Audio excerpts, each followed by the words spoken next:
દાહોદ નગરપાલિકામાં આજે નવનિયુક્ત ચીફ ઓફિસરે વિધિવત રીતે પોતાનો ચાર્જ સંભાળ્યો છે। તે વેળાએ પાલિકાના તમામ કર્મચારીઓ તેમજ પાલિકા પ્રમુખ તેમજ અન્ય પદાધિકારીઓએ ચીફ ઓફિસર જોડે શુભેચ્છા મુલાકાત કરી હતી।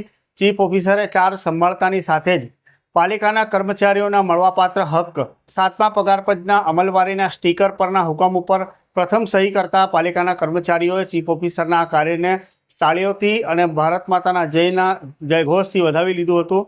કર્મચારીઓમાં ખુશીની લાગણી હતી। રાજ્ય સરકાર દ્વારા તાજેતરમાં 28 જેટલા ચીફ ઓફિસરની બદલીઓ કરી હતી। આ બદલીઓના દોરમાં દાહોદ અને સંતરામપુરના ચીફ ઓફિસરોની અરસપરસ બદલી કરવામાં આવી હતી। દાહોદના ચીફ ઓફિસર યશપાલસિંહ વાઘેલાને સંતરામપુરના ચીફ ઓફિસર તરીકે, જ્યારે સંતરામપુરના ચીફ ઓફિસર દીપસિંહ હટીલાને દાહોદ નગરપાલિકાના ચીફ ઓફિસર તરીકે નિયુક્તિ આપી હતી।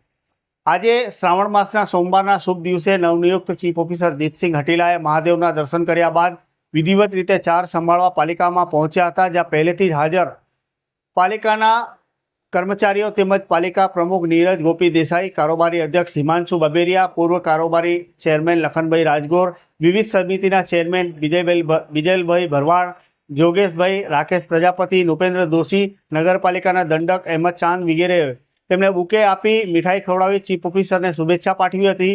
ત્યારબાદ ચીફ ઓફિસર દીપસિંહ હટીલાએ ચાર્જ લેતા જ નગરપાલિકાના કર્મચારીઓના 7મા પગાર પંચના અમલવારી માટેના સ્ટીકરના કાગળો ઉપર પ્રથમ સહી કરતા કર્મચારીઓએ તાળી અને ભારત માતાના જયઘોષથી ચીફ ઓફિસરના કાર્યને વધાવી લીધો હતો।